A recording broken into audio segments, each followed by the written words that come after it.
Well, we also are focused on con artists. They're always looking for ways to scam people. And in this segment, Andreas talks with the president and CEO of the Better Business Bureau of Central Virginia about the latest trend in fraud, scams of the heart. Have you recently used an online dating service? Just like social media in general, there are ways to enjoy the dating process if you stay alert and avoid scams. Barry Moore, president of the Better Business Bureau serving Central Virginia, joins us with information about a new romance scam that might cause you a bit of heartache. Hi, Barry. Hello, Andreas. Thank you again for having us on. It's a very important topic. It is a very important topic. And as I was reading up on this a little bit, I was intrigued by just the concern of, online dating in the midst of the pandemic and the ways that people are finding loopholes to possibly scam others. So tell us what you're seeing right now.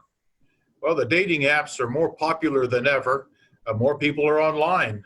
Sometimes that's good, sometimes that's not bad. And when it's not good, it's because somebody has just assumed that who they're talking to is really a valid person without doing any research or checking up on it. And that never works out well. Absolutely. Now, there are some things that you may see. Often you have a dating profile where you might see pictures, details about the person. So how do we start to identify who's real and who's not?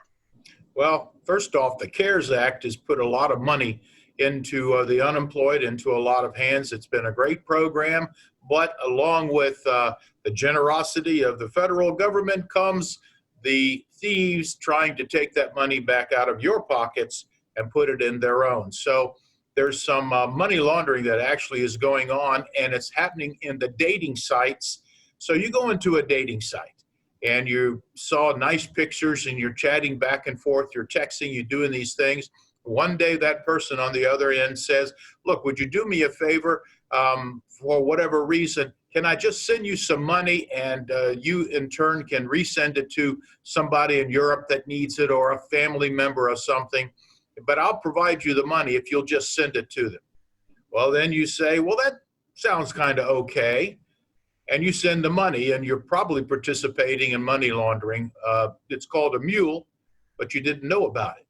But there's some things you can do to make sure on a dating site that you don't find yourself working with a scammer or a thief or worse, and actually working with someone on the internet that you really enjoy texting and chatting with. So interesting. So what I hear you saying is that these folks who are scamming really could appear to be real people, delightful people, maybe even having the characteristics and personality traits that you'd be looking for in an online dating profile. So not only do you have to be worried about, the scam itself, but have to be worried about, starting to fall for someone who is not actually the person that you think it is. So what might a scammer do that would tip you off on their profile?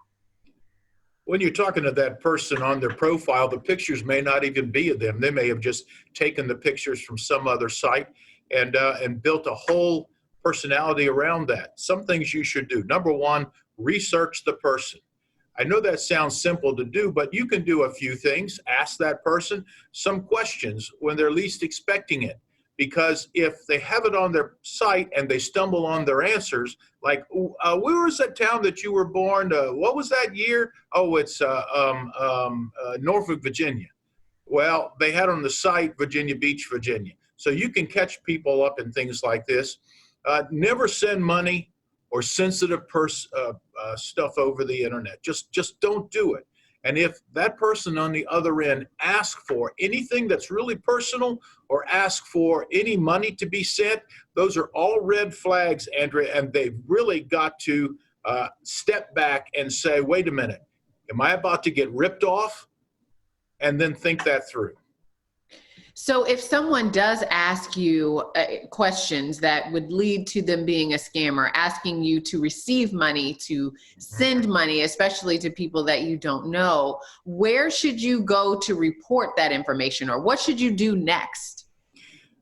I talked with a lady. She was 40 years old, and she had developed a nice online relationship.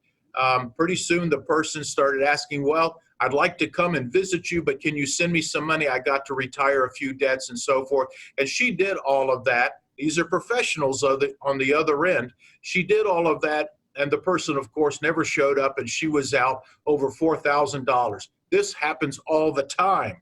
All the time in this country. On any given day, there are probably 10,000 people on some of these date sites that are getting ripped off, and they don't know it until they're so far in, and then their heart is broken, and that is a pain worse than just having your bank account partially or fully drained. It's when your heart also gets broken. So what you should do, if you have any suspicions at all, or just do it anyways, and you start a relationship on a dating app, go to bbb.org, look at our scam tracker site. Chances are, if you just type in, and it'll show you how to do it, online dating services, you may pull up active scams going on in your community, your state, and of course across the nation. bbb.org, look up on Scam Tracker. Keep yourself from not only getting your bank account drained, but your heart being broken. Do your research. Never assume who it is until you've met them. And even then, make sure it's done in a public place. Never assume until you've really searched through and checked a person out.